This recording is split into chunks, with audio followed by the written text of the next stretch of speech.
Thank you. This is a big crowd. That's a lot of people. That's a lot of people. Let's see here. Early in the day.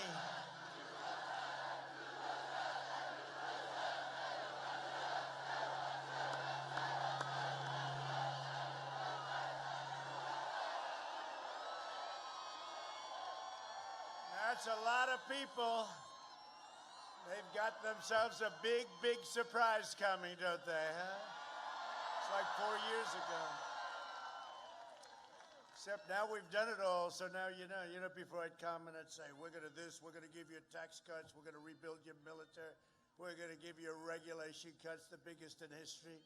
But now we've done it all, so now you know it's not just talk. The others all talk, no action. This is not talk.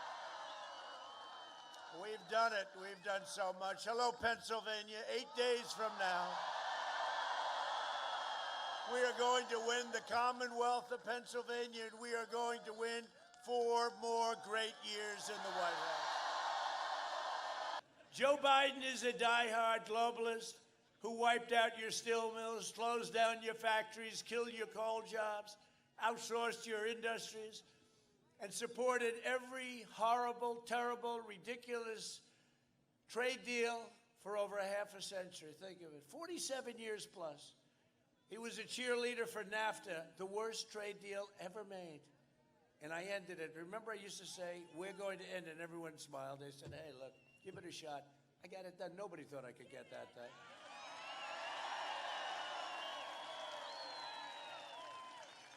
And USMCA just kicked in, and it's incredible for our country. Less for their countries, but that's okay. They're happy, sort of. Not too happy.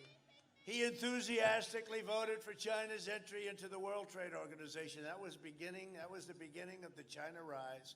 That was a disaster. They were flatlined for years and years, and then boom. Thank you very much, Joe. I appreciate it, Joe. Joe and others. Decimating your manufacturing and enriching China at your expense. You know that. You know that China is considered a third world country, and for purposes of that, it's considered a developing country. So they have all sorts of advantages over us in this horrible, horrible World Trade Organization. But we just won a $7.5 billion lawsuit because they know I'll pull so fast out of that mess. That is such an unfair deal. And all of a sudden we're winning, cases. $7.5 billion. We will have the vaccine like momentarily, and we're all set to distribute it before the end of the year, maybe substantially before, but it's going good. But we are going to get ourselves back to normal life. I said normal life. Where we were 7 months ago, we had the greatest economy in the world. We had the greatest economy in the world. We want to get back to exactly that. And we're in a super V right now. You see the numbers, the housing numbers, the automobile numbers, all the numbers, the way they're coming back at a level that nobody's the job numbers. 11.4 million jobs in a short period of time. We will be back very quickly. We'll never forget what China did to us. We will never, ever forget. You know, I signed a great trade deal with China. They ordered it's the largest order of corn, the largest order of soybeans, beef, cattle, ever. A few weeks ago, because they want to keep us happy. They want to keep us happy. But you know what? We're not happy. We're not happy. What they did to us, they could have stopped it. They stopped it from going into China, the rest of China, Wuhan, and they stopped it. But they didn't stop it from going out to the world, and that includes us in Europe and every other place, 188 countries. They didn't. Next year will be the greatest economic year in the history of our country. You see it all happening. And watch, you know, Pennsylvania is a late voting state, by the way. You know, you vote late, and I love that. I love that. I like voting a little late because you can see what we're doing. We've done an incredible job with a lot of different things, but you're going to have a GDP number.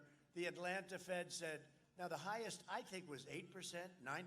It was not, you know, it was high. They projected 35% increase in GDP. Nobody's ever had that. Think of it. We have now, Space Force, a 6th branch of the military. It's been 75 years since that happened, the Air Force, right? Now, I realized when I was in office that we needed it because I saw Russia and I saw China in particular. And I saw them, and I said, well, we need this, and that's very hard to get, and we got it. We did much more than we even talked about doing. But the main thing is we did it. We got it done. And that's why there's even more enthusiasm now than there was 4 years ago. That's a long speech. Let's get back to the teleprompter. Should we get back to the teleprompter or just keep going? Isn't it nice to have a president that doesn't need a teleprompter? Isn't that nice?